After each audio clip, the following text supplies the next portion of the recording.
Welcome back to the Deep Dive. Really excited about today's topic. We're going deep into something pretty fundamental. The connection between self-love and letting go of hate. And how these two things together can lead to, well, inner peace, real emotional freedom. We've gone through quite a bit of material to sort of give you the essential insights, a shortcut, if you will. Yeah, and what's really striking, I think, in the sources we looked at is how self-love isn't treated as just this, fluffy concept. It's positioned as the actual foundation you need to dismantle those really toxic emotions. So our mission here is to pull out those key ideas and show how, maybe surprisingly, love and hate are deeply linked inside us.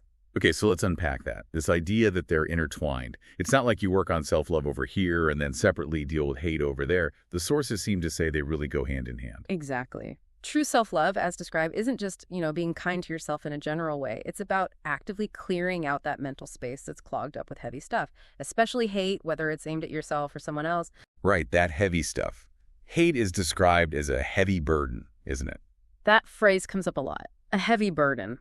Picture it like physically weighing you down. It drains your energy, it clouds your judgment, it keeps you stuck, really, anchored in pain and resentment. And the crucial point, the one that really hits home in this research, is that holding on to hate, fundamentally, only hurts you. It's a self-inflicted thing. Pretty much, like a constant low-level stress that just wears on your whole system. So, okay, we get that hate is bad for us. But how do the sources talk about actually letting go? Because, it's definitely not suggesting we just forget what happened or say past wrongs were okay, right? No, not at all. That's a really important distinction. It's framed as choosing your own peace over bitterness. So it means acknowledging the wounds, sure, learning what you can from them, but then making a conscious choice to release their hold on you so they stop controlling your thoughts, your emotions day in and day out. Like taking back control. Exactly. An act of self-preservation almost. You're breaking free from those loops of resentment. And this is where self-love comes back in, is the enabler, the power source. Precisely. That's the connection. Self-love is what gives you the courage to forgive. And the key part is not because others always deserve it, but because you deserve to be free. That's powerful. It is. And it also helps you stop blaming yourself for things you couldn't control, and stop beating yourself up for not being perfect. It's about giving yourself permission to be free from that internal battle. So if self-love is the key, how do these sources define it beyond just like feeling good about yourself? Yeah. What's this deep and enduring appreciation? Well, it's described as something you build through actions that support your physical, psychological, and spiritual growth. It's a continuous commitment. That's the phrase they use. A commitment to honoring your needs, setting boundaries, speaking to yourself kindly. Like you would a friend. Exactly like you would a friend you really care about. And crucially, it means recognizing your own worth even when you fail, or face rejection, or see your imperfections.